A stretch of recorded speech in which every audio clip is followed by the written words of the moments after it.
हम लोग कार्यक्रम को शुरू करने से पहले जो है कई सत्र में है कार्यक्रम। तो अभी प्रथम सत्र में जो है जो लोग आए हैं, हम लोग उन लोगों को बुला रहे हैं कि हमारे बीच में श्री लाल जी देसाई जी आए हैं, जो राष्ट्रीय कांग्रेस सेवा दल के जो है चीफ ऑर्गेनाइजर हैं। हम उनसे निवेदन करेंगे कि वो मंच पे आए और हम ताली बजा करके उनका स्वागत करें। हम लोगों के बीच में हैं जो फॉर्मर राज्य मंत्री हैं और समाजवादी पार्टी के प्रवक्ता हैं, हम मनोज राय दुचंडी जी का मंच पे करेंगे। सब लोग ताली तेजी से बजाइए समाजवादी पार्टी लोग ज़्यादा है आप लोग सुनने वाले। हम लोगों के बीच में श्री राजेश मिश्रा जी आए हुए हैं, जो यहाँ के सांसद रहे हैं। राजेश मिश्रा जी से हम आग्रह करेंगे कि वो मंच पे। श्री शशि प्रताप सिंह जी आए हैं, जो प्रवक्ता हैं उस पार्टी के, हम उनका स्वागत करते हैं। उनको मंच पे बुलाओ। और साथ ही साथ वहीं पे हमारे इलाके के विधायक जो है अजगरा के, और जो है जमीन से बहुत ही संघर्षरत रहने वाले श्री कैलाश नाथ जी का भी हम स्वागत करते हैं और उनको मंच पे। एडवोकेसी इनक्यूबेटर है, आपने देखा होगा सिगरेट पे लिखा रहता है ना, सिगरेट पीना हानिकारक है। उसकी जो है रीजनल डायरेक्टर है श्री बंदना शाह जी आई हैं। हम उनको चाहेंगे कि वो भी आए और यहाँ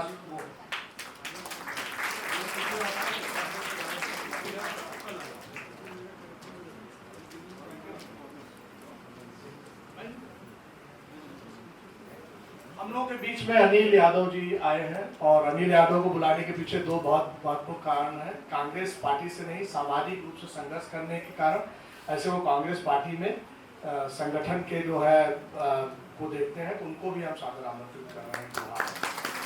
हम लोग पहला सत्र शुरू करने से पहले श्री चंद्र मिश्रा, जो कॉमन मैन ट्रस्ट के संस्थापक हैं, अध्यक्ष हैं, चंद्र मिश्रा जी को हम सादर आमंत्रित करेंगे कि स्वागत के लिए सभी लोगों को जो है बुलाए। फिर उस स्वागत भाषण के बाद हम लोग सबका फॉर्मल स्वागत करेंगे। स्वागत करने के लिए मुझे बुलाया गया। स्वागत तो ऑलरेडी हम सारे अतिथि को कर चुके हैं, लेकिन मुझे लगता है कि जो सबसे बड़ा स्वागत जिसको करना चाहिए और जिसको स्वागत करने के लिए हम यहाँ खड़े हैं, ये स्वागत अतीत का स्वागत नहीं, वर्तमान का स्वागत नहीं, ये भविष्य का स्वागत है। ऐसे एक भविष्य जो हेल्दी भविष्य हो, जो देश का हेल्थ का भी मामला है, बच्चों का हेल्थ का भी मामला है। जैसे इंग्लिश में बोला जाता है एक कि we become what we think. तो भविष्य के लिए हमारे बच्चे पॉइजन ना खाए, हमारे बच्चों को पॉइजन ना दिया जाए, हमारे बच्चों का भविष्य का ध्यान रखा जाए कि जैसे 5 साल के बाद 10 साल के बाद जिस नागरिक देश में होंगे वो भी हेल्दी होंगे। देश का हेल्थ कितना इंपॉर्टेंट है ये चीज कोविड हमको बता चुका है। तो अभी हमारे लिए वो समय है कि भविष्य के लिए, देश के स्वास्थ्य के लिए, बच्चों का स्वास्थ्य के लिए एक संकल्प लेने के लिए। और मेरा विश्वास ये है कि वहाँ जितने हमारे नीति निर्णायक बैठे हैं वो आज ऐसा कुछ निष्पत्ति लेंगे जो हमारे बच्चों का और देश का स्वास्थ्य को सही रखेगा। धन्यवाद। पार्टी में होता है कि सबको बुलाना है, कि हमारे विधायक बैठे हैं कैलाश नाथ सोनकर जी, तो मैं अभिषेक जी से आग्रह करूंगा कि उनको बनारस की जो दस्तकारी का बना हुआ जो साल है उसको उठा करके बाहर से अतिथि आई हुई हैं। और आपको पता है कि हमेशा अतिथि देवो भव की बात करते हैं, काशी की परंपरा रही है। तो माननीय वंदना शाह जी का स्वागत के लिए श्रुति जी को हम सादर आमंत्रित करेंगे कि वो आके उनका स्वागत करें। और ये बुनकरों ने जो है बनाया हुआ जो यहाँ हम लोग के बीच में वरिष्ठ राजनीतिक हमारे पूर्व सांसद और कांग्रेस पार्टी का जो इलेक्शन होना है 222 का, उस इलेक्शन की कमेटी के कैंपेन के मुखिया राजेश मिश्रा जी हम लोगों के बीच में है।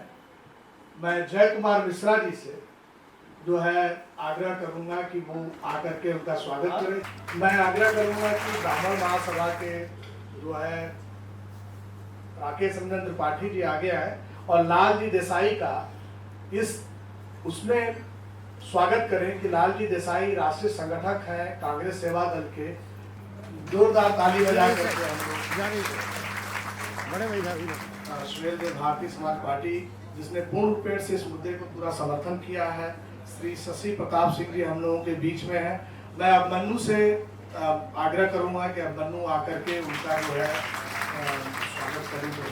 भारती सिंह साहब अलग बात है कि गृह मंत्रालय में एक जमाने में सहायक निदेशक थे, तो हम चाहते हैं कि वो उनका स्वागत करें और आप लोग मिलजुल करके जब अगली सप्ताह आए तो शांति से जो है जनता का फायदा। ये चाय बहुत इंपॉर्टेंट है, उसने जो सिगरेट के ऊपर जो लिखा है उसको लाने के लिए, और बच्चे जो है सिगरेट न पिए, टोबैको न इस्तेमाल करें, उसका भी एक बड़ा महत्वपूर्ण आंदोलन पूरी दुनिया भर में चला गया। तो ये 2 के बाद राजनीतिक दलों के साथ हम लोग बातचीत करेंगे जिससे कि वो चीज़ों को समझ लिए रहेंगे। तो अरविंद जी से हम कहेंगे कि वो अपनी प्रस्तुति जो है रखें और एक बार सभी के लिए जोरदार ताली बजाएं जो है, और नेता लोगों को बहुत ध्यान से सुनिएगा।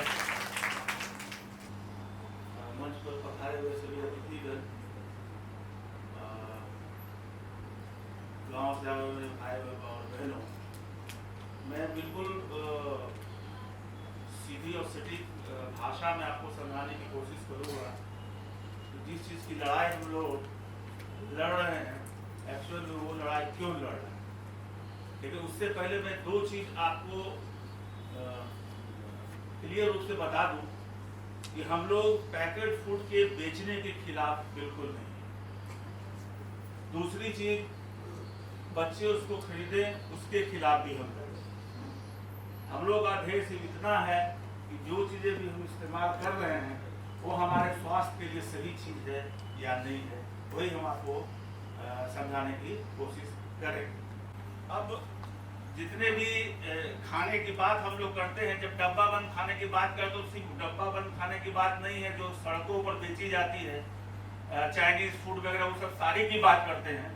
वो कहीं ना कहीं अधिक नमक, तेल, कैलोरी, चीनी और जो भी हम लोग सॉफ्ट ड्रिंक पीते हैं, कोको कोला या नहर, पेप्सी, वो सब में शुगर की मात्रा बहुत अत्यधिक होती है। अब देखिए कि हम पूरे भारत में, पूरे विश्व में 2nd पोजीशन पर आ गए हैं। 70 मिलियन के लगभग डायबिटिक पेशेंट जो है, जो एडल्टहुड में मतलब कि किशोरावस्था में हमारे यहाँ ये पीड़ित है। हमसे आगे सिर्फ चाइना है। अगर हम लोग इसके ऊपर विशेष ध्यान न दें तो एक विस्फोटक के रूप में हमको 5-10 वर्षों में देखने को मिलेगा।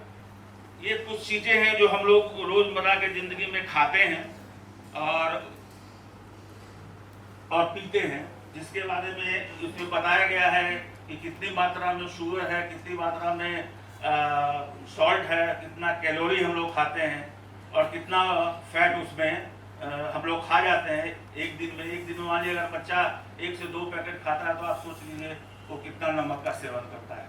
इन 20-25 सालों में 9% से सीधे बढ़ते हुए सीधे 25% की ओर अग्रसर हम लोग हो गए। अगर हम लोग इसके ऊपर ध्यान नहीं देंगे तो हो सकता है कि 2030 आते तक एक विस्फोट के रूप में ये हमको दिखाई पड़ेगा। माननीय उपस्थित नेतागण, भाई और बहनों, आपके साथ आज मैं जो पैकेज फूड की जो पूरी विश्व में आज पॉलिसीज पे काम हो रहा है उसके बारे कुछ शेयर करना चाहती हूँ।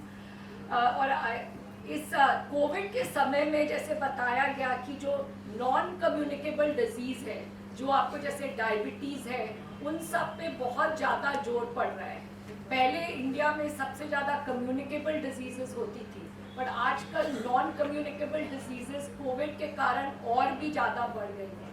तो अब जो ये बता रहे थे, अब हमारे पास हम जैसे बोल रहे हैं विश्व में ट्रिपल बर्डन ऑफ न्यूट्रिशन, तो हमारे पास आज इंडिया में बच्चे भूख से भी मर रहे हैं और मोटापे से उन्हें डायबिटीज़ भी हो रही है।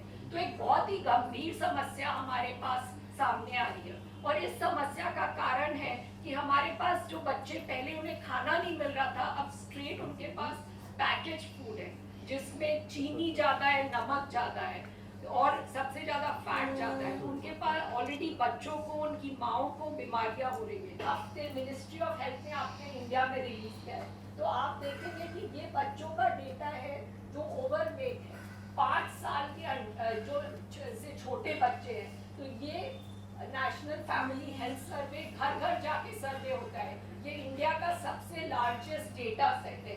तो आप देखेंगे कि जब NFHS 4 हुआ था 5 साल पहले, कई स्टेट्स हरे थे, माने बच्चे उतने मोटे नहीं थे, और ये 5 साल से छोटे बच्चे हैं। और आप देख रहे हैं कि अब पूरे देश में लाल या ऑरेंज रंग, माने पूरे देश में मोटापा बहुत बुरी तरह फैल रहा है छोटे बच्चों में। ये 5 साल से छोटे बच्चे हैं। डब्बाबंद खाने के विरुद्ध नहीं है, बिकॉज जैसे सोसाइटी ज़्यादा आगे बढ़ती है, जैसे औरतें भी घर से बाहर काम करती है, डब्बा मुक्त खाना का उपयोग करना जरूरी होता है। बट वो खाना हमारे लिए हानिकारक नहीं हो सकता है। उसमें जो नमक है, चीनी है, फैट है, वो कम होना चाहिए। मेन कारण क्या है? तो ये जो खराब पोषण के सबसे पहला कारण है कि जो छोटे बच्चों का जो सबसे पहले 5 सालों में क्या उनको पोषण मिलता है, और उस पर गवर्नमेंट ने बहुत काम किया है। बट जो ये पैकेज फूड का इंट्रोडक्शन हुआ है, उससे एक बहुत डिसरप्शन हुआ है। इसीलिए हम देख रहे हैं कि पहली बार 5 सालों में 5 साल से छोटे बच्चों पे इतना ज़्यादा मोटापा का भार आ रहा है। और अब इंडिया में जो हम लोग पहले अमेरिका में देखते थे, 10 साल से छोटे बच्चों में टाइप 2 डायबिटीज़ आ रही है। पहले सिर्फ टाइप 1 डायबिटीज़ बच्चों में होती थी, पर अब जो टाइप 2 डायबिटीज़ है वो बुरी तरह से बच्चों में बढ़ रही है। दूसरा कारण है खाने की क्वालिटी।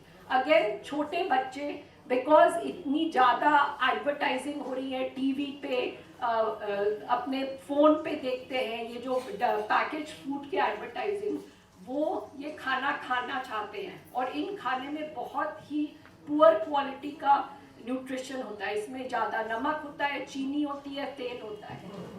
तो इसीलिए हम देख रहे हैं कि इंडिया का जो फूड मार्केट है पूरा चेंज हो गया है। जो खाना पहले आप घरों में बनाते थे, वो अब डब्बों से लोग खाना खाते हैं। पर वो कोई बुरी बात नहीं है। विश्व भर में लोग डब्बों से खाना खाते हैं, आधा खाना घर पे बनाते हैं, थोड़ा डब्बों से खाते हैं। बट वो खाना आपके लिए हानिकारक नहीं होना चाहिए। अगर गवर्नमेंट अच्छे नीति बनाती है, रेगुलेट करती है उसे, तो वो खाना भी आपके लिए हानिकारक नहीं होगा। तो अब जो इन सब का क्या उपाय है? विश्व भर में इस बात की बहुत चर्चा हो रही है कि जो पैकेज्ड फूड का इतना ज़्यादा बढ़ावा हो रहा है, तो हम उसके बारे में क्या कर सकते हैं।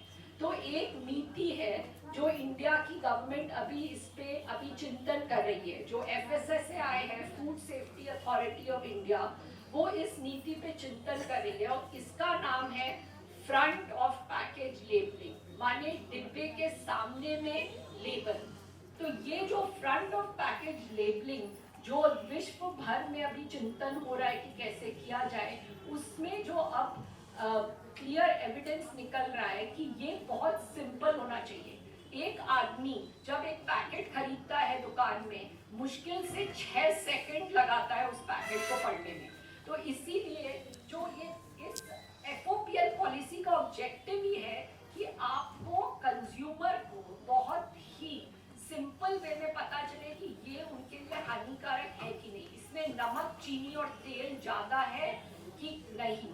तो अब जो एक विश्व भर में जो एक टाइप का लेबल निकल रहा है, उसको बोलते हैं वार्निंग लेबल। तो जैसे आपको लेनिन जी बता रहे थे, अब जो सिगरेट या जब आप पैक लेते हैं, उस पर क्लियर वार्निंग लेबल है कि ये आपके लिए हानिकारक है, इसमें कैंसर की फोटो रहती है या कोई के फेफड़ों की फोटो रहती है, तो आपको क्लियरली समझ में आता है कि आपको कैंसर दे सकता है। इसी तरह से फूड पे भी ये जो वार्निंग लेबल बहुत सिंपली बताते हैं कि इसमें क्या नमक ज़्यादा है। तो अगर कोई वार्निंग लेबल नहीं होगा, माने वो अच्छा प्रोडक्ट है। उसमें अगर सिर्फ सॉल्ट का वार्निंग लेबल हुआ, तो अगर आपको ब्लड प्रेशर है तो आप वो प्रोडक्ट नहीं खरीदेंगे। अगर उसमें सिर्फ चीनी का लेबल हुआ तो अगर आपको डायबिटीज है या आपका बच्चा ऑलरेडी मोटा है तो आप उसको प्रोडक्ट नहीं खरीदेंगे। और अगर उसमें फैट का लेबल हुआ तो अगर आपको हार्ट डिजीज है तो आप वो प्रोडक्ट नहीं खरीदेंगे। और अगर तीनों अगर लेबल हो तो वो प्रोडक्ट तो जरूरी मत खरीदिए। तो इसीलिए बट वो 6 सेकंड में आपको समझना है, बिकॉज वो डब्बा पलट के आप उसको 15 मिनट तक पढ़ने का आपके पास टाइम नहीं है। आप 6 या 10 सेकंड में डिसीजन लेंगे कि ये चिप्स खरीदना है या जूस खरीदना है कि नहीं। जो हमारा WHO है, वर्ल्ड हेल्थ ऑर्गेनाइजेशन, उसकी जो रीजनल ऑफिस है उसने पूरे भारत के फूड्स पे रिसर्च करके क्लियर लिमिट्स बताई है कि खाने में कितना नमक ज़्यादा होगा, आपकी सेहत के लिए कितना चीनी ज़्यादा होगा और कितना तेल। तो ये जो देश जिन्होंने वार्निंग लेबल्स वाली नीति अडॉप्ट की है, ये सब WHO के ही गाइडलाइंस को उसमें उसको इंटीग्रेट कर रही है। तो ये विश्व भर के जो फूड पॉलिसी एक्सपर्ट्स का मानना है कि वार्निंग लेबल स्टाइल के जो लेबल्स होंगे और WHO CRO के जो लिमिट्स होंगे, वो वाले लेबल से क्लियर एविडेंस आ रहा है कि इससे नॉन कम्युनिकेबल डिजीज कम होंगे। और आज नॉन कम्युनिकेबल डिजीज जिनके हैं उन्हीं को कोविड की भी ज़्यादा उन पे स्ट्रेस पड़ता है, उन्हीं की रिकवरी ज़्यादा बुरी होती है। तो हम चाहते हैं कि आज इंडिया सबसे बड़ा देश हो सकता है जो स्ट्रॉन्ग FOPL लाके बच्चों की जानें बचा सकता है, माओं की जानें बचा सकता है और विश्व भर में एक ग्लोबल पब्लिक हेल्थ लीडर के जैसे सामने आ सकता है। तो इसीलिए आप सबसे विनती है कि आप FOPL का सपोर्ट कर रहे हैं। आपको बहुत बहुत धन्यवाद कि आप यहाँ आए और आपने इतने फुर्सत से ये सुना, क्योंकि आज भारत एक बहुत ही इम्पोर्टेंट जंक्चर पे है। ये जो पॉलिसी है जो FSSAI दिल्ली में डिसाइड करेगी, इसका जो परिणाम होगा भारत की जनता फ्यूचर पे, उसके बच्चों पे, ये जो आपका जो सहयोग रहेगा ये बहुत ही महत्वपूर्ण है। So thank you so much. Thank you Vandana ji. और आपने एकदम स्पष्ट समझ लिया कि पहले एक डॉक्टर ने समझाया, वंदना जी ने बताया। यही नहीं, अगर हमारी इंडस्ट्री सही तरीके से चले, कोई बाहर की इंडस्ट्री, किसी का नाम मैं नहीं लेना चाहता, तो उसको दुनिया के और देशों में रोजगार मिल सकता है, क्योंकि आपके देश में इस तरह के भोजन और इस तरह की FOPL को आप मान रहे हैं। तो इससे हमारी अर्थव्यवस्था बढ़ेगी। दूसरी बहुत बड़ी बात, इसके अंदर जो इस्तेमाल होता है शुगर, वो नेचुरल से नहीं होता है, इसलिए किसान को कोई फायदा नहीं होता। और जो नमक भी होता है वो भी इस्तेमाल जो है आर्टिफिशियल होता है, इसलिए ये चीज़ भी समझने की बहुत ज़रूरत है। तो उसमें हम आपको श्री कैलाशनाथ सोलकर जी को बुला रहे हैं। आप ताली बजा करके स्वागत करें कि वो क्या कहना चाह रहे हैं। और इलेक्शन होने वाला है 2022। आज मानवाधिकार जन निगरानी समिति के इस FOPL के कार्यक्रम में आपने हमें बुलाया, इसके लिए मैं आपका आभार प्रकट करता हूं और बहुत बहुत धन्यवाद देता हूं। डब्बा बंद खाना वास्तव में उसका विरोध ये संस्था नहीं कर रही है। वास्तविक रूप से डब्बा बंद खाना, उसमें अनाज का भी प्रयोग होता है, जैसे नूडल्स हैं, बहुत ऐसे भी प्रोडक्ट हैं जिसमें किसानों द्वारा पैदा किए गए अनाजों का भी प्रयोग होता है और उस अनाजों के प्रयोग से उन किसानों को भी लाभ पहुंचता है और देश को भी लाभ पहुंचता है।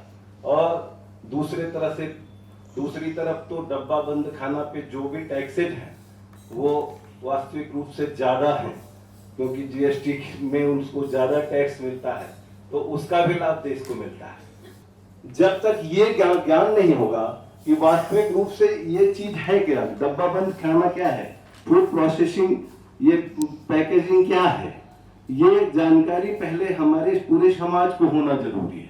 क्योंकि हमारे देश में 4.5 करोड़ बच्चे कुपोषण के शिकार हैं। कुपोषण के शिकार क्यों होते हैं? क्योंकि उनको भोजन नहीं मिल पाता है। उनको जो न्यूट्रिशन चाहिए, जो प्रोटीन चाहिए, जो भी मिनरल चाहिए उनकी बॉडी को आगे बढ़ाने के लिए, ग्रोथ करने के लिए, वो चीजें नहीं मिल पाती है, तब वो कुपोषण के शिकार होते हैं। और उसकी संख्या 4.5 करोड़ है। जो पैकेजिंग, उस पर यह चीज आना चाहिए कि इसमें क्या क्या है, और वास्तविक रूप से ये मोटापा बढ़ाने वाला है तो उस पर एक वो निशान बना दे कि इसको खाने से मोटापा बढ़ सकता है, इसको खाने से आपको बीपी बढ़ सकता है, इसको खाने से आपका शुगर बढ़ सकता है। ये मोटे मोटे तरीके से कुछ ऐसा उस पर इंडिकेशन करें ताकि हमारे जो ऐसे समाज हैं जो नहीं पढ़े लिखे हैं, जो अभी तक नहीं जानते हैं, वो भी उसको समझ सके। तो ये चीज एक कानून बनना चाहिए, मैं इसके समर्थन में हूँ। इस जो भी संस्था है इसकी ये बात बिल्कुल सही है। तो ये संस्था अगर इस पर काम कर रही है तो मुझे बड़ी प्रसन्नता है। मैं वास्तविक रूप से इनको बहुत आभार प्रकट करते हुए धन्यवाद देता हूँ कि ये हमारे देश के बच्चों को कैसे कल अच्छे से ग्रोथ किया जाए, उनको भी इस लायक बनाया जाए कि वो हमारे देश का हिस्सा बन सकें और पूरी भागीदारी से पूरे देश में सहयोग प्रदान कर सके। तो इस पैटर्न पे ये संस्था काम कर रही है। तो बताइए कि एक जो भी डब्बा बंद खाना है, इस पे सरकार को ध्यान देना चाहिए और उसी सरकार को ध्यान देने के लिए ध्यान आकृष्ट कराने के लिए हमें लगता है कि शायद हम राजनीतिज्ञों को बुलाए हैं, नहीं तो इस पर तो सबसे ज्यादा अच्छा फोकस जैसे वंदना शाह जी ने किया और कोई भी डॉक्टर्स जो कम्युनिटी मेडिसिन का है वो तो बहुत अच्छा लेक्चर दे सकता है, क्योंकि जो जानेगा वही सबसे अच्छा बताएगा। क्योंकि मैं भी अगर उस अपनी बेटी का बाप नहीं होता डॉक्टर का तो शायद ये मुझे भी अभी बोलने का शायद नहीं पता रहता। लेनिन जी जिस तरह से मानव हित धारक के लिए आपने संस्था बनाया है, मैं आपको वास्तविक रूप से बहुत बहुत शुभकामनाएं देता हूं कि आपकी ये संस्था आगे बढ़े और निश्चित रूप से आप इस कार्यक्रम में सफल हो। पी लिए, कुरकुरे खा लिए। तो आज हम लोग एकदम सीधा एक मुद्दे पे इसलिए बातचीत के लिए आए हैं कि शिक्षा तो बिना हुए चीजें खत्म नहीं होंगी और वो एक बड़ा पॉलिटिकल बिल है, 6% तक खत्म पैसा हो और जो सरकारें आई हैं उसको करें। कि हम एक मुद्दे पे आज बातचीत करेंगे FOPL पे, और उसी के लिए हम लोग समाजवादी पार्टी के जो है मनोज राय दुचंडी जी को जो है आमंत्रित करेंगे कि वो प्रवक्ता है, वो बताएं कि वो क्या सोचते हैं एकदम मुद्दे के ऊपर। 2-3 बातें हैं कि एक तो जो आप जिसलिए इस संगोष्ठी का आयोजन किए हैं, हमारा समर्थन चाहिए, हम उस समर्थन में आपके साथ खड़े हैं। डिब्बा बंद पैकेट में या डिब्बे में जो चेतावनी लिखी होती है या जो साल्ट मिले, मतलब जो उसमें साल्ट मिले रहते हैं, वो बहुत छोटे फॉन्ट में होते हैं, उसको बड़ा होना चाहिए। क्योंकि जब आपने लड़ाई लड़के सिगरेट को उस तरीके से बना दिया तो सिगरेट से कम हानिकारक नहीं है। जब ये बड़ा होगा तो निश्चित रूप से बहुत से लोगों को फर्क पड़ता है कि हम इसको न लें। जब लेने जाते हैं, सिगरेट पे जो गले का यहां से दिखाया गया है वो उसको देख करके बहुत लोगों ने सिगरेट पीना छोड़ दिया और बहुत लोग ज्यादा से कम कर दिए जो न छोड़ पाए। तो जो लिखा होता है उसका बहुत फायदा होता है। पैक्ड फूड में बहुत बार ये होता है कि उसमें विटामिन भी ज्यादा होती है, फाइबर भी ज्यादा होती है और कार्बोहाइड्रेट सबसे ज्यादा होता है। अब एक चलन सा हो गया है कि बच्चे सुबह उठते हैं तो उनको जो आप नाश्ता दें वो नाश्ता करने के लिए तैयार नहीं होंगे। वो कोशिश करेंगे कि उनको कुरकुरे मिल जाए या बाहर की कोई टॉफी मिल जाए, लेकिन इससे नुकसान होता है और बहुत नुकसान होता है। जैसे मोटापा बढ़ रहा है या जो लोग दूसरे लोग खा रहे हैं, हाइपरटेंशन बढ़ रहा है, बहुत सी बीमारियां संचारी गैर संचारी ये लगातार बढ़ती जा रही है। जब इसमें जो साल्ट होते हैं वो जरूरत से जिसको खाना है उससे ज्यादा जब उसमें होते हैं और ओरिजिनल नहीं होते, मतलब मुझे तो आज पता चला कि ये सब दवाइयों की तरह उसमें सब मिलाए जाते हैं। आप समझ सकते हैं कि वो कितना नुकसानदायक होगा। और कोई वस्तु है उसको बहुत दिनों रखने के लिए उसमें कुछ ना कुछ इस तरीके का केमिकल डालते हैं, रंग डालते हैं। अब स्ट्रॉबेरी अगर अपने असली रूप में आ जाए तो उसको कोई खाएगा ही नहीं, उस पर रंग करके भेजते हैं। बहुत लोगों को नहीं पता होगा कि स्ट्रॉबेरी इस तरीके की उसमें भी आता है। तो दूसरी जो और एक मैं चाहूंगा कि शामिल करें अगर संभव हो, कि जैसे जो तुरंत पैक होकर के आती है वस्तु, जैसे पिज्जा हुआ या कुछ इस तरीके का केक हुआ जो तुरंत पैक होके आ गया आपके पास, बर्गर हुआ, उसपे भी कुछ नियम होना चाहिए। तो ये सबसे जरूरी है कि जो वस्तु हम खा रहे हैं उसमें क्या है जो स्वास्थ्य के लिए हानिकारक है, और जो भी उसमें पड़े जो भी सामग्री डाली जाए उसका एक निश्चित माप होना चाहिए, क्योंकि भारत में इस फूड कंट्रोलिंग में कोई बहुत कड़ा कानून है नहीं। इन सब चीजों के लिए रोकथाम के लिए हम आपके इस पहल का स्वागत करते हैं, हम आपके साथ हैं। और हमारा सुझाव था कि जो तुरंत पैक होकर भोजन आता है उस पर भी कोई नियम होना चाहिए जो बहुत लोग खाते हैं। मैं आपके इस मंच से वादा करता हूं कि आप जो प्रस्ताव पास करेंगे उसको, अभी तो चुनाव चल रहा है लेकिन चुनाव बाद अगर स्थितियां बदली, समाजवादी पार्टी की सरकार बनी, तो हम लोग चूंकि केंद्र का है लेकिन उत्तर प्रदेश के एक स्टेट की सरकार के भी प्रयास करेंगे। अगर आप दीजिएगा कोई सुझाव तो उसको हम अपने चुनाव के घोषणा पत्र में भी शामिल करेंगे, जिससे कि आगे आकर के आप सबका बहुत बहुत धन्यवाद। मित्रों, जब बच्चा पैदा लेता है तो मां का दूध से बड़ा कोई अमृत नहीं होता है। इस बात को सब लोग जानते हैं और बड़े बड़े डॉक्टर भी इसी बात को कहते हैं कि कम से कम 6 महीने तक मां के दूध के अलावा कोई भी चीज छोटे बच्चे को नहीं देना है, क्योंकि वो अमृत होता है। बच्चा जो बड़ा होने लगता है उसका टेस्ट बढ़ने लगता है और किसी भी चीज को पकड़ कर मुंह में डालने लगता है और उसी तरह उसका टेस्ट बढ़ते जाता है। और अभी जैसे मनोज भैया ने बताया, कुरकुरे, चिप्स और क्या क्या चीजें अगर भाई नहीं दे रहा है तो पिताजी नहीं तो दादाजी कहीं ना कहीं से वो ले लेता है।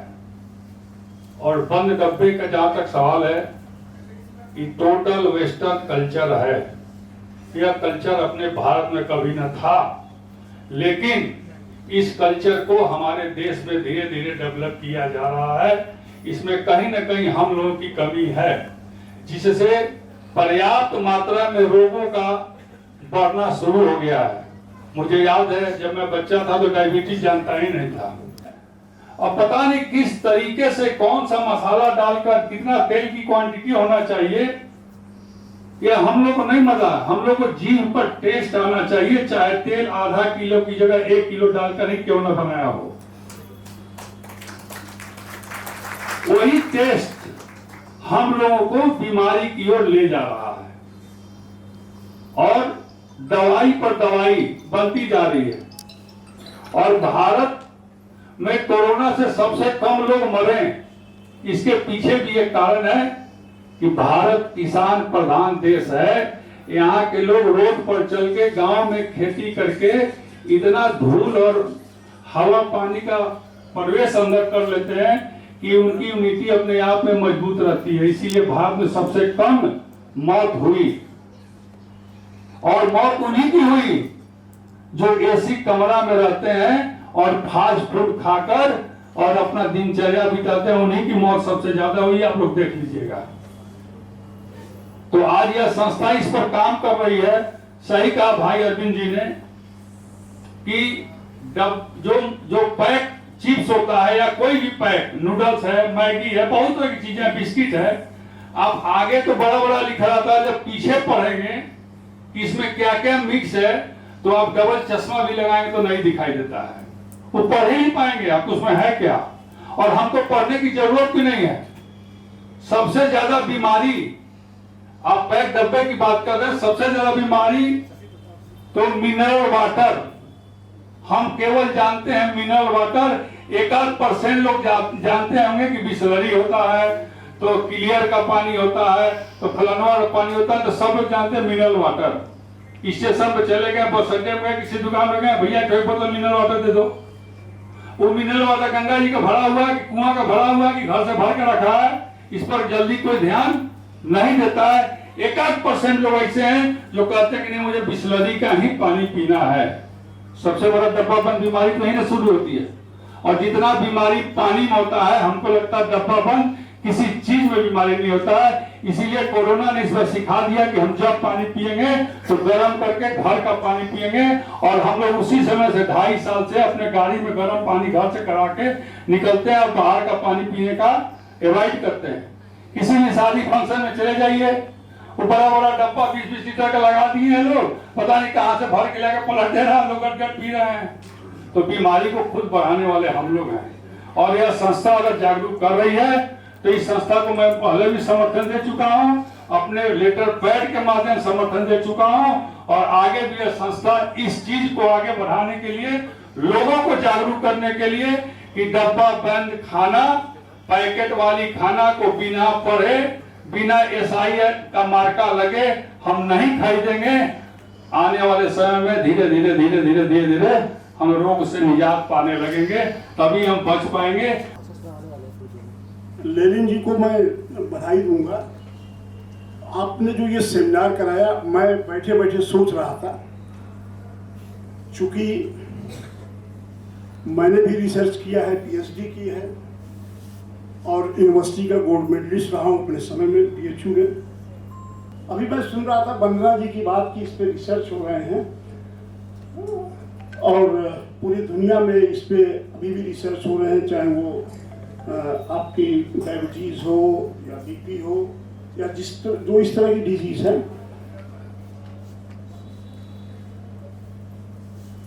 इन्होंने कहा कि यदि हम इन चीजों को फॉलो कर लें, जो इन्होंने इसके तरीके बताए, हम इन्हें फॉलो कर लें तो हम विश्व गुरु बन जाएंगे। भाई ललित जी, हमें जो लगता है, देखिए मैं आपका सब्जेक्ट, आपका टॉपिक बेसिकली बेस्ड ऑन डिब्बा बंद खाना है और डायबिटीज और जो इस तरह की डिजीज है उस पर है। मुझे लगता है कि आज से 30-40 साल पहले आखिर ये डिजीज कम क्यों थे, और आज सब में मतलब हमें लगता है कि बच्चा हो या यंग हो या 50 साल का हो या 60 साल का हो, ये जो डिजीज है ये सब में आ रहे हैं और बहुत तेजी से बढ़ा है। तो हम ये कह लें कि किसी खास वजह से बढ़ा तो नहीं बात समझ में आती। मुझे ये लगता है कि एक बहुत बड़ा कारण ये हो सकता है, ये आप लोगों के भी सोचने का विषय है। मैं ऐसा नहीं कहता कि मैं परफेक्ट ही इस पे हूँ, लेकिन मुझे लगता है कि लोगों ने फिजिकल लेबर कम कर दिया, फिजिकली वो कोई काम नहीं करना चाहते, और जो हम बनारस की भाषा में या यूपी की भाषा में कहें कि लोग आराम तलबी ज्यादा हो गए, उसकी भी एक बहुत बड़ी वजह है। हम अपने बच्चों को भी बिस्तर से हिलने नहीं देते। हम लोग हैं, सारे लोग हैं, गाड़ी से ही चलेंगे। ऑनलाइन खाना आ जा रहा है, बच्चे खा रहे हैं। अब पहले हम लोग देखते थे कि खाने में गंदगी न पड़े। जब घर में खाना बनता था तो देखा जाता था खाने में गंदगी न पड़े, पानी साफ होना चाहिए, पीने का पानी होना चाहिए। हम डिपेंड होते जा रहे हैं मेडिसिन पे, और हम बीमारियों को खुद अपने शरीर में दावत दे रहे हैं। ये हमारी प्रॉब्लम है। और जैसे आपने कहा कि सिगरेट पे लिखा है कि स्वास्थ्य के लिए हानिकारक है। कम से कम 50 केस मैं जानता हूँ जिन्हें माउथ कैंसर हुआ, वो कभी जीवन में न सिगरेट पिए होंगे न तंबाकू खाए होंगे। कम से कम 50 केस मैं पर्सनल जान रहा हूँ।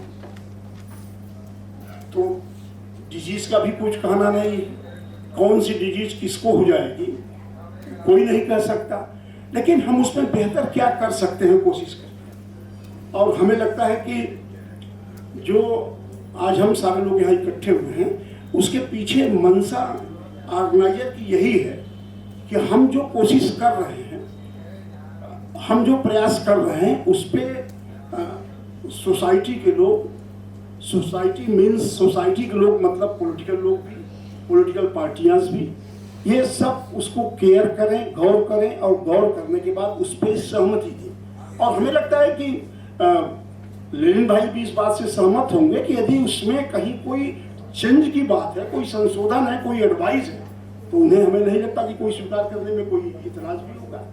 अच्छा होना चाहिए, बेहतर होना चाहिए। तो हमें लगता है कि आपका जो प्रयास है वो प्रयास समाज के लिए है, इस देश के लिए है, किसी व्यक्ति के लिए तो है नहीं। तो हर आदमी अच्छे प्रयास के साथ खड़ा होना चाहेगा, अच्छे प्रयास के साथ रहना चाहेगा, हर आदमी चाहेगा। तो मुझे लगता है कि आप इसे करिए। और ये तो बेसिक मामला तो गवर्नमेंट ऑफ इंडिया का, हेल्थ मिनिस्ट्री का है। मनोज भाई ने अभी कहा कि मेरी सरकार बन जाएगी तो मैं कोशिश करूंगा। अब ये कोशिश यही कर पाएंगे यदि सरकार बनती है तो, नहीं बनती है तो कोई बात नहीं। यदि बनती है तो कोशिश सरकार स्टेट गवर्नमेंट से भी ये कर सकती है कि ये एक प्रपोजल गवर्नमेंट ऑफ इंडिया को सरकार भेज सकती है। लेकिन ये लागू तो सिर्फ स्टेट यूपी के अंदर तो होना नहीं है, लागू तो पूरे ऑल ओवर कंट्री होना है। तो जब तक हर स्टेट की गवर्नमेंटें इस प्रस्ताव को नहीं भेजेंगी, या फिर मैं कह सकता हूं कि ऐसा हमें लगता है कि वो शायद कहना हमारे लिए ज़्यादा उचित भी है, उचित नहीं भी है कि 24 की जो स्थिति दिखाई पड़ रही है, उस 24 की स्थिति में यदि कांग्रेस लेड गवर्नमेंट बनती है तो निश्चित रूप से इसे लागू कराऊंगा। ये जिम्मेदारी मेरी है, ये जिम्मेदारी है। हमारे मंच पर सब मंचासीन लोग हैं, उनका नाम लूं उससे पहले मैं धन्यवाद इसलिए करूंगा क्योंकि नेता लोगों को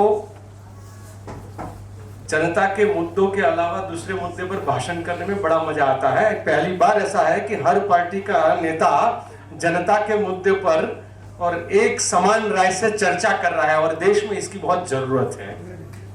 मैं इस मुद्दे को लेकर जब पहली बार लेनिन भाई से बात हुआ तो समझ में नहीं आ रहा था इस मुद्दे को जनता तक ले जाने के लिए क्या किया जाए। इसकी तांत्रिक बाबतें जो हैं, तांत्रिक चीजें हैं, उसको तो आप बाखूबी साइंटिस्ट के साथ, एकेडमिशियंस के साथ चर्चा कर सकते हैं, पर आम जनता के साथ कैसे लिया जाए। तो मैं ये बंद डिब्बा वाली बात पे जाऊं उससे पहले पूरे दुनिया भर में ये स्थिति है क्या, क्योंकि मैं संजोग से राजनीति में तो 7 साल हुए, पर उससे पहले 26 साल जन आंदोलन का साथी रहा और खासकर अन्न सुरक्षा, अन्न स्वायत्ता और जमीन के अधिकार के मुद्दे पर लड़ता था। और चाइल्ड राइट्स क्या है, भूख का जो अधिकार है, मतलब भूख जो है उसको मिटाने का हमारा क्या हक है, हमारे बच्चों की शिक्षा का क्या अधिकार है, उस संगठनों का एक समय पर भाई लेनिन और हम लोग और मुखिया के तौर पे काम करते थे। तो उन मुद्दों में मैं डिटेल में ना जाते हुए सिर्फ बंद डिब्बा, एक तरीके से आप विरोध नहीं करते हो, अच्छी बात है, और आज मजबूरी है। बंद डिब्बा जो है वो तो मजबूरी है, नहीं तो बंद डिब्बा एक तरीके से रोग है। अगर उसका दूसरा पहलू देखा जाए, वो जरूरत क्यों पड़ी, क्योंकि इस देश और दुनिया में जो अन्न पैदा करने वाले लोग पहले गांव-गांव में अपनी खुद की अन्न की बैंक रहती थी, अपनी खुद की अनाज की बैंक होती थी। मतलब वो बीज बैंक होता था, अन्न बैंक होता था, चारागाह का बैंक होता था, गांव का अपना पानी का बैंक होता था। हर तरीके से गांव और समाज है वो स्वावलंबी था। पूरी समाज व्यवस्था में जो परिवर्तन हुआ, जिस प्रकार से समाज के अंदर पूंजीवादियों का, एक साम्राज्यवादियों का जो शासन के तहत हर चीज को बाजार में लाकर खड़ा कर दिया, और उसकी वजह से आज ये जो है वो समस्या का फल हम भुगत रहे हैं। अब वो फल जहरीला ज्यादा ना हो, हम उसकी चर्चा कर रहे हैं। हम जो चीज खरीद रहे हैं उसके अंदर क्या है, वो बंद डिब्बे में क्या है या बंद पैकेट में क्या है, वो जानने का हमको हक है। हमारे साथ वो कोई भी कंपनी हो, वो हमको अंधेरे में नहीं रख सकती है, ये हमारा संवैधानिक अधिकार है। मुझे नहीं पता है कि 2011 में जो ड्राफ्ट बना था वो ड्राफ्ट आज भी अभी भी चर्चा में है, वो कानून क्यों नहीं बना है।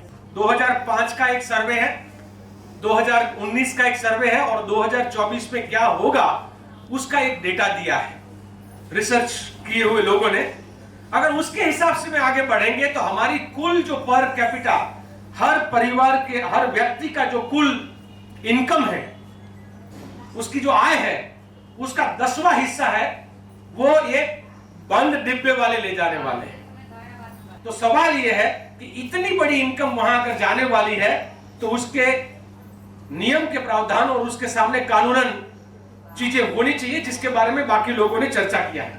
जब पैक फूड के खिलाफ की ट्रांसपेरेंसी लाने की कोशिश करोगे तो उसका एक दूसरा आउटकम होगा, वो ये होगा कि ये जो मुनाफाखोरी इसमें होती है, हमारे हेल्थ के साथ खिलवाड़ जो होता है, वो बंद होकर फिर वो सोचेंगे, क्योंकि उनका मुनाफा कम हो जाएगा, और जब उनका मुनाफा कम हो जाएगा तो ये इंडस्ट्री जो है वो सोचने लगेगी कि भैया वही सिस्टम ठीक है कि पड़ोसी के घर से दूध खरीदो और उबाल कर उसी को पियो, और उससे सस्ता और उससे अच्छा कुछ हो ही नहीं सकता है, और वही अन्न और वही दूध और वही सब्जी वाला सिस्टम जिसको कहते हैं नेबरहुड फूड सिस्टम। तो मैं चाहता हूं कि इन सभी मुद्दों को आगे जाकर हम इस तरीके से ले जाए ताकि पूरे देश में मुहिम चले, और पैक्ड फूड मजबूरी है तो उसको स्वीकार करके उसमें ट्रांसपेरेंसी लाए और आगे बढ़े। मैं भाई लेनिन का धन्यवाद करता हूं बहुत बहुत।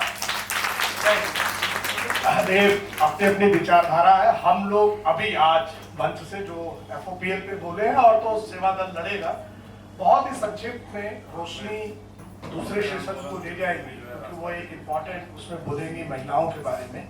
पर उससे पहले अनिल जी, क्योंकि राजेश मिश्रा जी ने बोल दिया है, परंतु अनिल जी क्योंकि प्रियंका गांधी जी के ऑफिस में यहाँ वहाँ रहते हैं, आजकल पता नहीं आजकल है कि नहीं, ये बताइए कि आके बताएं कि 2022 के इलेक्शन के घोषणा पत्र में रहेगा कि नहीं रहेगा, और उसके बाद आगे क्या करेंगे, एकदम संक्षिप्त।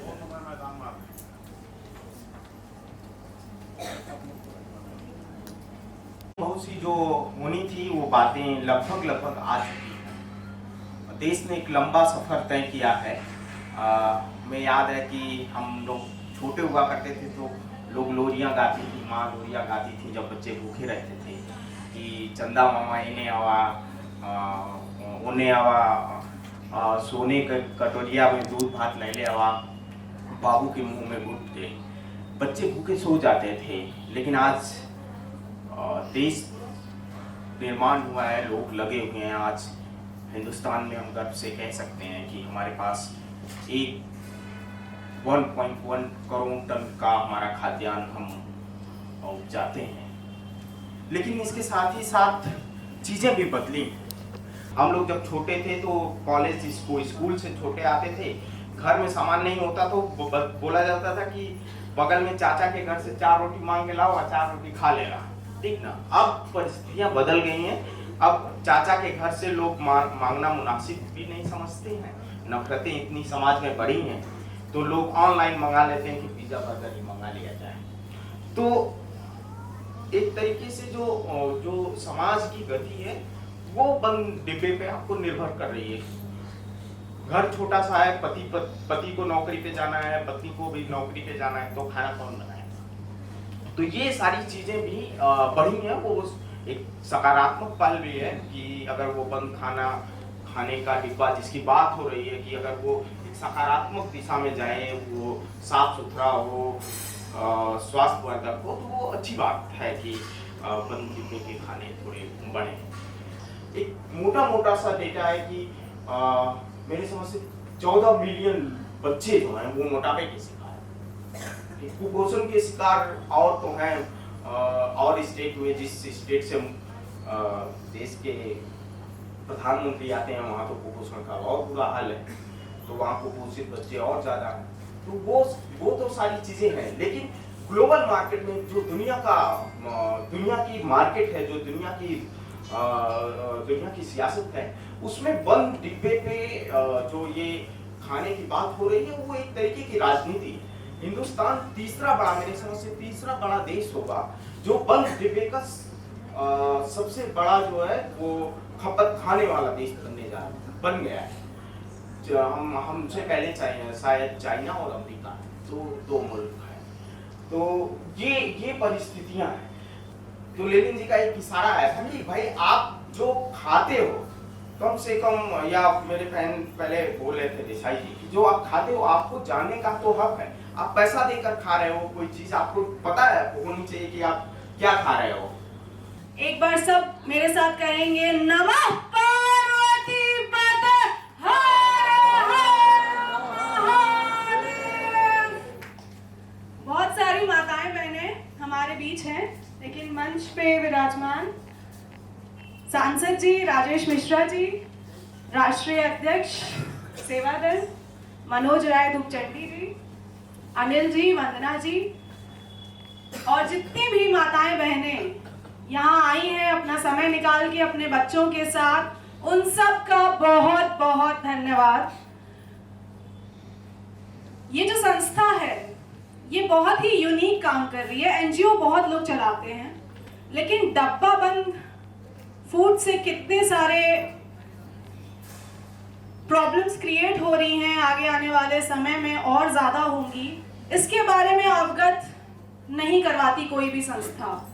तो जैसे ही अभिमन्यु जी ने मेरे आवास आकर, मेरे कार्यालय आकर मुझे इस बारे में बताया, मैं यहाँ आने के लिए ना नहीं कर पाई। ऐसे बहुत सारे लोग हैं जो जानते ही नहीं है कि डब्बा बंद खाने क्या क्या होते हैं और उसमें क्या क्या ऐसी चीजें हैं जो हमारे हेल्थ पे बहुत ज्यादा इफेक्ट करती है। तो यहाँ पे आने के बाद कुछ ना कुछ तो लोगों की समझ, लोगों का दिमाग खुला होगा। खुला है कि नहीं खुला है? आप लोगों को जानकारी मिली है कि डब्बा बंद खाने से कितने तरीके की बीमारियां होती हैं, पता सबको है। लेकिन जब लाइव सेशंस होते हैं, ऐसे सेमिनार्स होते हैं, तो लोगों की बुद्धि ज्यादा खुलती है। तो यहाँ पे आके आपको कैसा लग रहा है? अच्छा लग रहा है कि नहीं लग रहा है? अच्छा लग रहा है? तो आज से हम ये प्रण लेके जाएंगे कि घर जाने के बाद जितना कम हो सके उतना कम डब्बा बंद खाने का प्रयोग करेंगे। आप जो टोमेटो केचप यूज करते हैं पकौड़ी के साथ, वो भी बहुत ज्यादा नुकसानदेह है। स्वस्थ रहना बहुत बड़ी देन होती है और स्वस्थ रहने के लिए डब्बा बंद खाना बहुत ही ज्यादा हानिकारक है। जो है हम लोगों के बीच में जो है अगले सेशंस के लिए जो आए हुए महत्वपूर्ण साथी श्री आशुतोष सिन्हा जी आए हुए हैं। श्री आशुतोष सिन्हा जी जो है एमएलसी है, जो है आप मंच पे आए, हम ताली बजा के उनका स्वागत करें। हम लोग चाहेंगे कि श्रुति जी जो है हमारे बीच में, जो है शालिनी यादव जी हैं जो सपा की वरिष्ठ नेता है, जो है, और सबसे महत्वपूर्ण चीज है कि यहाँ की एक महत्वपूर्ण आवाज है महिलाओं की और लोगों की और वंचित तबकों की। हम चाहते हैं कि वो उनका जो है स्वागत करें। हम प्रतिभा पांडे जी से चाहते हैं कि वो एडवोकेट सुधा चौरसिया जी का स्वागत करें। सबसे बड़ा धन्यवाद मैं डॉक्टर लेनिन जी को देना चाहूंगी कि आज उन्होंने मुझे आमंत्रित किया है कि मैं पैक्ड फूड से क्या नुकसान होता है मैं जनता को वह बता सकूं। पैक्ड फूड है क्या? पहले आपको ये जान लीजिए कि पैक्ड फूड में कौन कौन सी चीजें आती हैं। पैक्ड फूड भारतीय खाद्य सुरक्षा और मानक प्राधिकरण FSSAI जो 2018 में इन्होंने खाद्य सुरक्षा और मानक विनियम मसौदा जारी किया था, जिसमें उन्होंने कहा था कि पैनल की सिफारिश और बहुत सारे विनियमों के बाद भारत में एक स्पष्ट लेबलिंग होना चाहिए फ्रंट ऑफ पैक। हम जो चीजें खा रहे हैं पैक्ड फूड, उसके फ्रंट पे एक ऐसा इमेज बना होना चाहिए, उस पर यह प्रदर्शित होना चाहिए कि हम क्या खा रहे हैं, वह संतुलित आहार है या नहीं है, उसमें पोषक तत्व पाए जाते हैं या नहीं पाए जाते हैं। इन सब बातों का हमको ध्यान होना चाहिए। हालांकि जितने भी यहाँ इंडस्ट्रीज जो खाने पीने की चीजों को बेच रहे हैं, उनको जनता का कोई ख्याल तो है नहीं। वह सिर्फ अपना उद्योग धंधा चलाने के लिए सोचते हैं कि भाई हमको जनता से क्या लेना देना, लेकिन अब हम जो कंज्यूमर्स हैं, हम जो उपभोक्ता हैं, उनको यह ध्यान देना होगा कि हमें पैक्ड फूड खाने के बाद क्या क्या दिक्कतें उत्पन्न हो सकती है, हमारे बच्चों को क्या दिक्कत हो सकती है और वह फूड हमको खाना चाहिए कि नहीं खाना चाहिए। तो मैं आप सबसे यही कहना चाहती हूँ कि फ्रंट ऑफ जो हमारा जो विषय है यहाँ पर, फ्रंट ऑफ लेबलिंग, तो हम सारे कंज्यूमर जो यहाँ बैठे हैं, हम सबको एक तरफ से पुरजोर विरोध करना चाहिए ये जो आपके पैक्ड फूड बिक रहे हैं उनको न खाने का, उनके खिलाफ एक मुहिम छेड़ने का कि आज से हम पैक्ड फूड को अपने जीवन शैली से दूर करते हैं, जब तक कि उस पर एक लेबलिंग नहीं हो जाती है, जब तक कि उस पर ये प्रदर्शित नहीं हो जाता है कि यह हमारे खाने के योग्य है या नहीं है, या हमारे बच्चों के खाने योग्य है या नहीं है। तो मैं यही कहना चाहती हूँ कि आप सब इसका एक तरफ से पुरजोर विरोध करिए और आपकी जो संस्था है, मैं उनका भी बहुत बहुत धन्यवाद करती हूँ कि आपने एक जो अलग मुहिम छेड़ी है, तो हम सब उस मुहिम में साथ देते हुए यहाँ से यही कहेंगे कि हम सब अब इसका विरोध करेंगे और इस संस्था का साथ देंगे। इसके साथ मैं आप सभी का धन्यवाद करती हूँ। जय भीम, जय Bharat. So, as I understand, this is a really very serious issue, and a public dialogue on such issues will definitely help people to understand as to what basically needs to be done. I do not know what deliberations have taken place during the day, which you had organized, but my own view is that basically public awareness, spreading public awareness is the key element of improving the standards on the one hand and the habits on the other side in the society. Because as you say, as you have noted in the paper,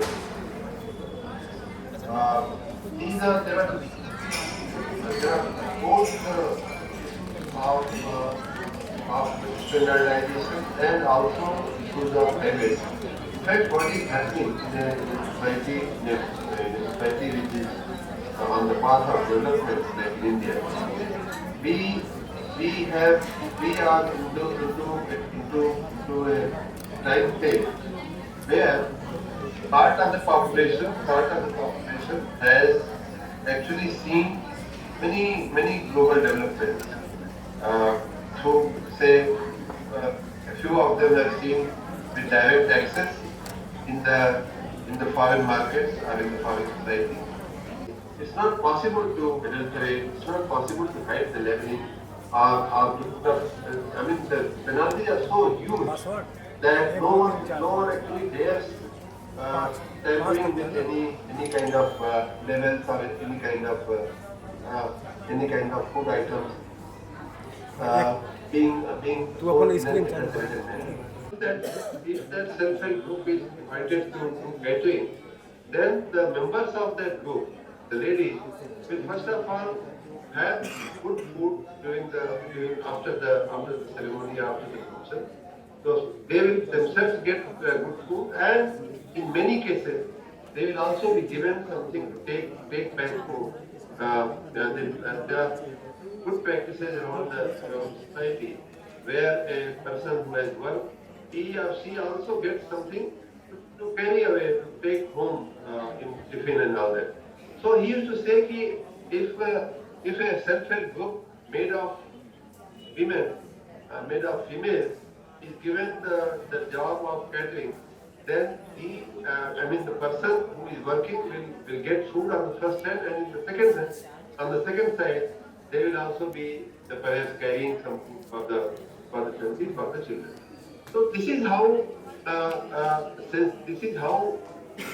sensitivity has to be brought into the society to help people who can first of all get good meals, who can get nutritional food to their families, to their children particularly.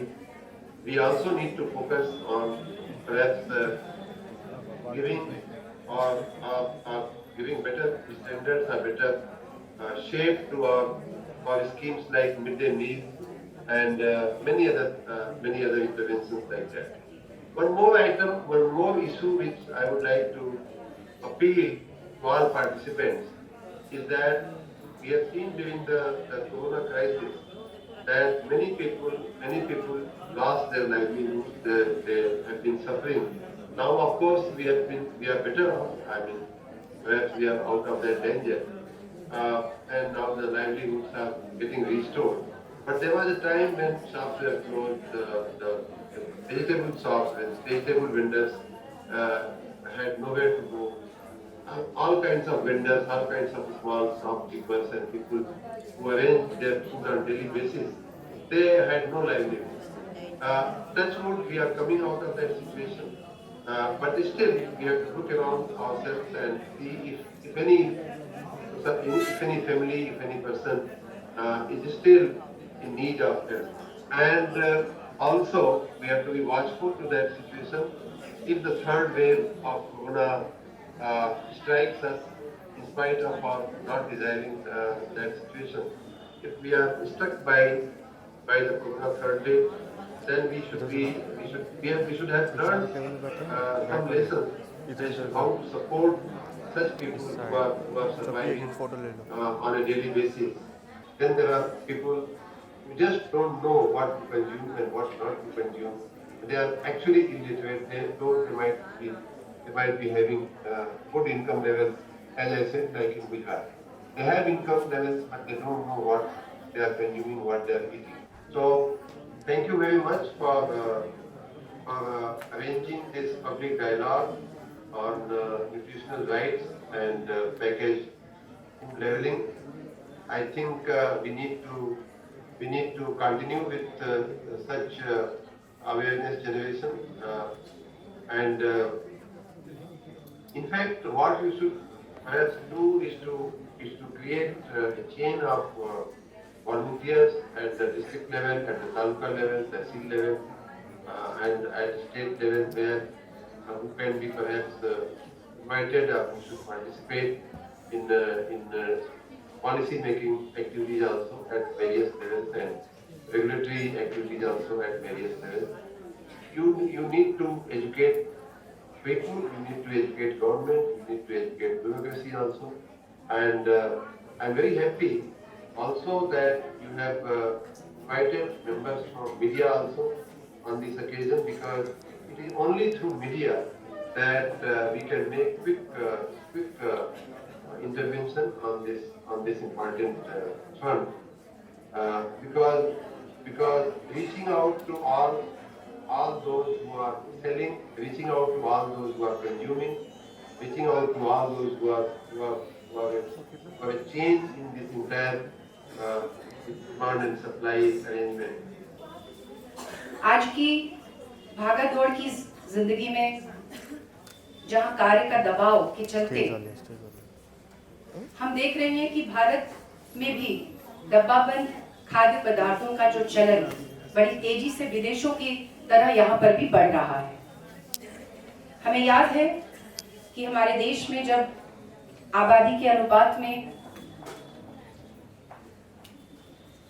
जो medical सुविधाएं हैं उनका जब एक समय में अभाव था, तब भी हम इतना ज्यादा बीमार नहीं होते थे, कम बीमारियां होती थी, और जो जानलेवा बीमारियां हैं वो तो न के बराबर थी, क्योंकि हम सब कहीं ना कहीं ताजा मसालों और खाद्य पदार्थों का उपयोग सीधा करते थे।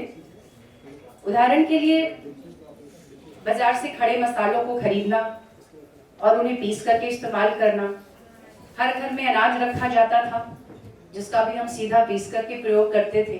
यहाँ तक कि सरसों के तेल को भी जो रॉ मटेरियल है उसके साथ आपको याद होगा कि पेराई लोग सामने करवाते थे, तब उसको इस्तेमाल करते थे। उसके चलते जो पोषक तत्व थे वो सीधे हमारे शरीर को फायदा पहुंचाते थे, किंतु हाल के वर्षों में रोजगार व परिवारों का जो न्यूनतम होना जो एक वजह रही, उसके चलते विदेशों की तरह हमने देखा है कि हमारे देश में भी इन खाद्य पदार्थों का जो कि डब्बा बंद है उनका धड़ल्ले से अब उपयोग हो रहा है। और जो उन खाद्य पदार्थों को प्रोसेसिंग होती है जो उनकी, उसके लिए जो एक सीमित मात्रा में उसमें वसा, नमक और चीनी की मात्रा होनी चाहिए, उसकी निगरानी का कोई सिस्टम नहीं है, जिसके चलते यहाँ पर स्वास्थ्य का उस पर विपरीत प्रभाव पड़ता है। मुझे खुशी है कि ऐसे कठिन विषय पर ये जनाधिकार, मानव अधिकार जन निगरानी समिति और अन्य संस्थाओं ने आज ये पब्लिक डायलॉग रखा है। और मैं बधाई देती हूँ अभिमन्यु सिंह जी को, शबाना खान जी को और सुश्री श्रुति जी को कि जो ये आपने, क्योंकि आप जो है ये बड़ा कठिन कार्य करते हैं, क्योंकि दो फ्रंट पर आप ये लड़ाई लड़ते हैं। एक तरफ तो आप जनता को जागरूक करते हैं, दूसरा सरकार को भी उसका संज्ञान दिलाने का कार्य करते हैं। तो ये कठिन कार्य है, इसलिए मैं आपको आश्वस्त करती हूँ कि इस कार्य में हम सभी लोगों को आपका सहयोग व समर्थन करना होगा। और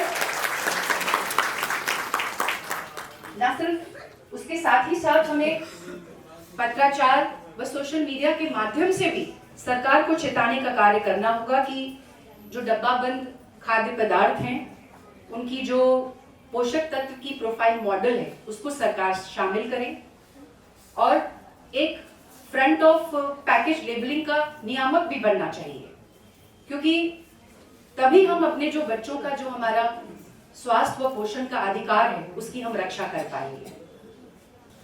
विषय देखिए बहुत गंभीर विषय है, और इतना गंभीर विषय, और आप सारे लोग बहुत देर से बैठे हुए हैं, बहुत सारे लोगों की लगातार बातें सुन रहे हैं, तो मुझे लगता है कि बहुत सारी बातें आप लोग समझ गए होंगे और यहाँ से निकलने के बाद समझाने का भी काम करेंगे। क्योंकि जिस तरह से डिब्बा बंद खाने से वास्तव में भाई हमें और आपको सोचना होगा कि कितनी परेशानी, वास्तव में इम्यूनिटी वीक हो रही है हमारी आपकी। कोविड में बहुत लोग शिकार हो गए इसके। उसके अलावा आज समझिए कहीं ना कहीं मानसिक रूप से भी लोग कमजोर होते जा रहे हैं। हमारा जो देश है, देश का जो भविष्य है, भविष्य का निर्माण नौजवान बच्चे करते हैं। वो बच्चे अगर कहीं ना कहीं से कमजोर हो रहे हैं, उनकी इम्यूनिटी वीक हो रही है, उनका दिमाग कमजोर हो रहा है, तो इसमें डिब्बा बंद खाने का बहुत बड़ा योगदान है। तो इसको हमें और आपको रोकना होगा। और रोकने के लिए, क्योंकि लेकिन जिस समय बात लगातार हो रही थी इसके पूर्व में भी, और जो एक्ट बने हैं तो ईमानदारी से उस एक्ट का पालन नहीं हो पा रहा। नहीं कहना चाहिए, मेरे साथी हैं सदन के A.K. शर्मा साहब अभी जुड़े हुए थे हम लोगों से, बहुत सारी बातें कहीं बहुत लोग नहीं समझ पाए होंगे। हमें लग रहा है कि सरकार जनता से कनेक्ट नहीं हो पा रही, और जो कहना चाहते हैं वो जनता नहीं समझ पाती, और जो जनता कहना चाहती है वो नहीं समझ पाते। तो हमें लगता है कहने कनेक्टिविटी की कमी है सरकार की और हमारे आपके बीच की, तो उसको पूरा करने का काम हम लोग विपक्ष के लोग करते हैं। तो ये बात जो आपकी है बहुत मजबूती के साथ विधान परिषद में रखने का काम मैं करूंगा, और आपको आश्वस्त कराना चाहता हूँ कि क्योंकि इस कमेटी का मेंबर हूँ, स्टेट का, पूरे प्रदेश में जो भी खाने पीने की चीजें हैं उसकी स्टेट की जो कमेटी है विधान परिषद की, उसका मेंबर हूँ। तो इस चीज को मैं कड़ाई से पालन कराने का भी काम कराऊंगा अगली बैठक में, कि ये जो 500 मीटर तक जो बच्चे, वास्तव में बच्चों को इन सब चीजों से दूर रहना चाहिए, और ये चीजें फ्रंट पे होनी चाहिए कि हम खा क्या रहे हैं, हम पी क्या रहे हैं, हम क्या कर रहे हैं। अच्छा, एक्चुअली जो हमको मालूम ही नहीं है, हम सही बात है सिगरेट के डिब्बों पे लिखा रहता है, शराब पे लिखा रहता है हानिकारक है, और बड़ा लिखा रहता है, हम कह रहे हैं कोई अपने मन से खा ले, अपनी अगर बात है। लेकिन हमें और आपको जागरूक सरकार को करने का काम करना चाहिए था, जो सरकार अभी नहीं कर पा रही है। हमें पूरा विश्वास है, मेरे पूर्व वक्ताओं ने बहुत सारी बातें कह दी, हमें लगा कुछ बचा ही नहीं कहने के लिए, बहुत सारी चीज हम भी सोच के आए थे कहने के लिए, लेकिन हमें लग रहा है कि हमारे कहने के पहले लगातार बहुत देर से बैठा था, सबकी बातें सुन रहा था, और लगभग सारी बातें तो हमारी भी आ गई उसी में। तो दो बात कह दे रहे हैं कि पहली चीज कि जब तक मेरी सरकार नहीं बनी है तब तक तो मैं आपको विश्वास दिलाता हूँ, इस कमेटी के माध्यम से मदद करा दूंगा। जो एक्ट बने हैं उस एक्ट को मैं अमेंडमेंट कराने का काम करूंगा, उस एक्ट को लागू कराने का काम करूंगा, और दूसरी चीज आपकी लड़ाई को विधान परिषद उठाने का काम करूंगा। और सरकार अगर आप हमारी बन जाएगी तो सरकार बनने के बाद तो पूरे विश्वास के साथ कह रहा हूँ कि पहली कैबिनेट की बैठक में इस चीज का फैसला करा देंगे कि सबसे पहले फ्रंट में होना चाहिए। चलिए, बहुत बहुत धन्यवाद, आभार, आप लोगों का इतना प्यार रखने मिला, बहुत बहुत धन्यवाद, थैंक यू। बात यहाँ डिब्बा बंद की बात हो रही है, जिसमें कि कितनी दिक्कतें होती हैं। पर हम लोगों ने देखा, बचपन से हम लोग देखते आ रहे हैं कि हम लोग की माँ घर में ही गुलाब जामुन भी बनाती थी, तो हलवा भी बना लेती थी, अच्छे अच्छे पकवान घर में ही बनते थे। हम लोगों का भी जन्मदिन होता था तो हम लोग जानते भी नहीं थे कि केक होता क्या है, घर में ही हलवा बन गया, उस पे नारियल लगा दिया गया, केक भी कट गया, कभी पूजा कथा भी हो गई। तो हम लोग उस परिवेश से पढ़ते पढ़ते आज यहाँ तक आए हैं और आज हमारे अपने भी बच्चे हैं, लेकिन वो वही पसंद करते हैं जिसके हम लोग खिलाफ हैं। क्योंकि कहीं ना कहीं हर माता पिता अपने बच्चों से ही परेशान होता है, क्योंकि बच्चों की पसंद बिल्कुल अलग हो चुकी है खाने पीने के मामले में।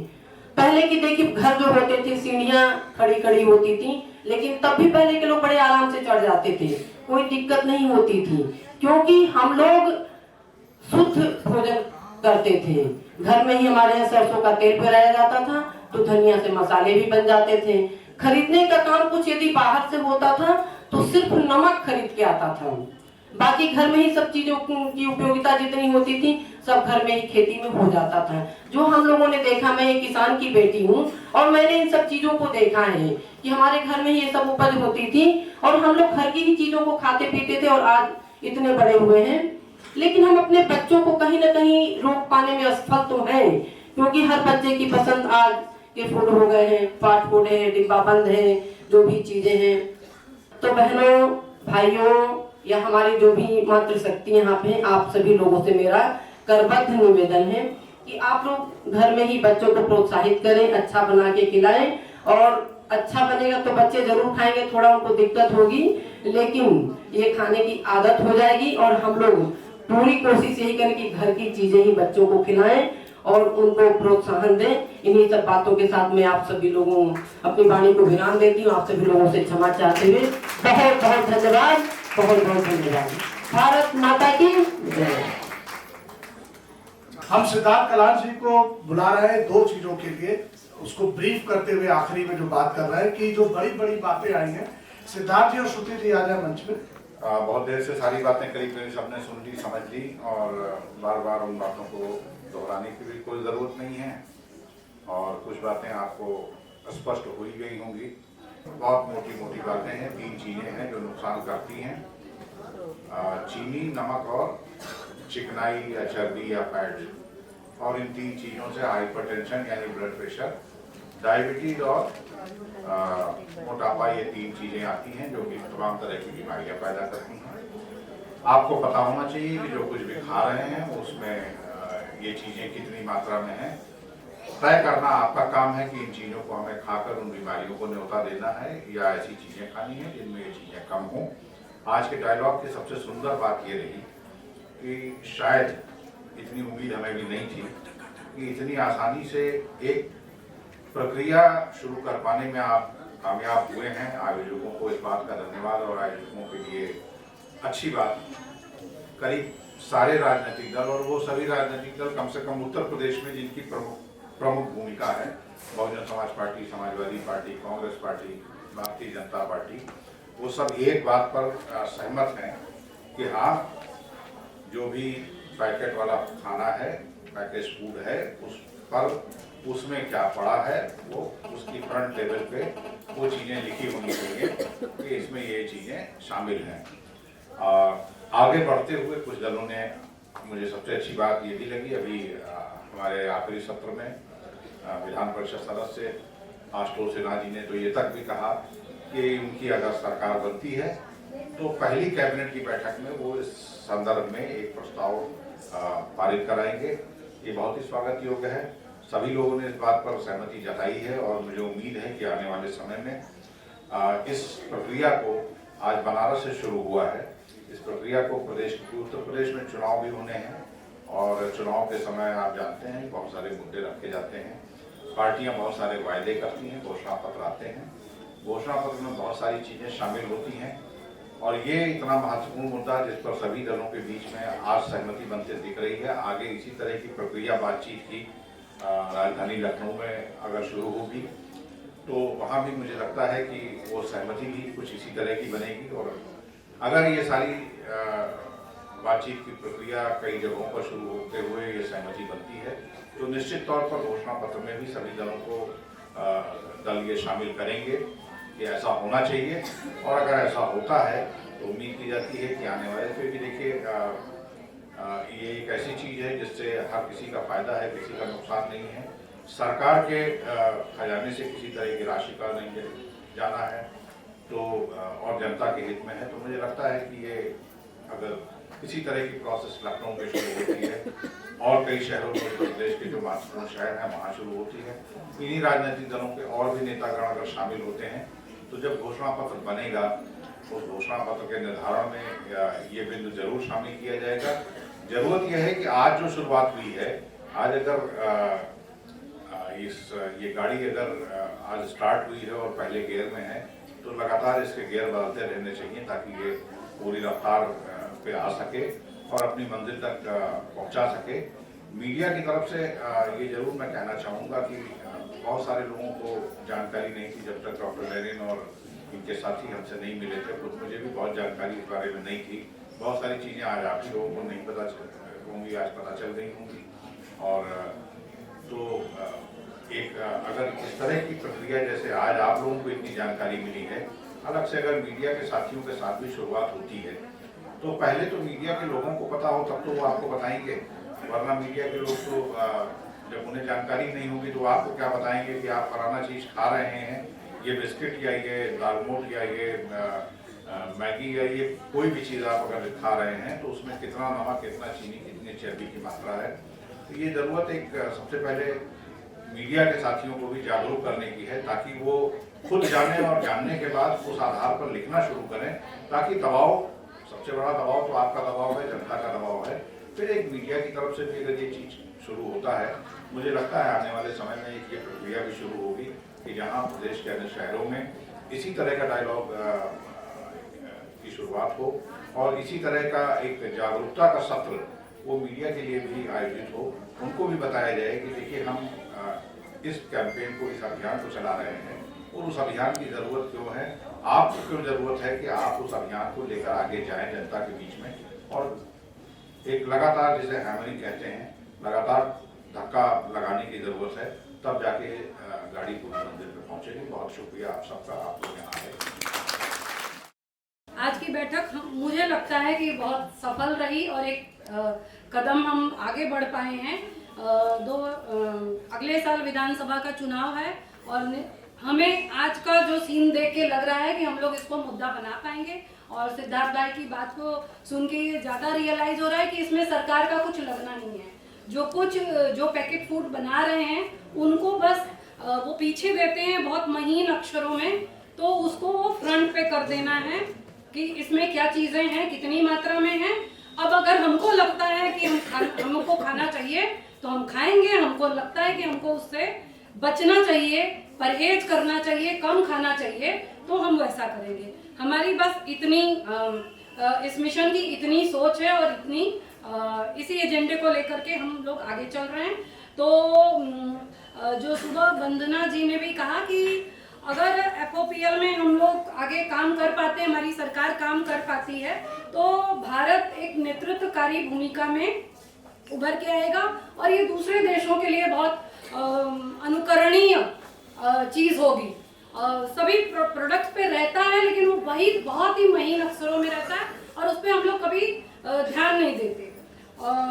इसी बात के साथ जो धन्यवाद की बात है कि सभी राजनीतिक दल जिनको हम लोग ने आमंत्रित किया, सब लोग यहाँ पहुँचे, उन सब लोगों का भी कोई है नहीं, मैडम केवल हैं, तो सबका हम लोग बहुत हृदय से आभार व्यक्त करते हैं। स्वास्थ्य एवं पोषण के मुद्दे पे जो विशेषज्ञ काम कर रहे हैं, हम में से कुछ लोग हैं यहाँ पे बैठे हुए, वो और जो कार्यकर्ता हैं उन सबका, और सबसे ज़्यादा जो समुदाय के लोग यहाँ पे सावित्रीबाई फुले महिला पंचायत के, बुनकर दस्तकार अधिकार मंच के और मानवाधिकार जन निगरानी समिति के जो मेंबर्स यहाँ इकट्ठे हुए हैं, उन सब आप सब लोगों को बहुत बहुत धन्यवाद देते हैं।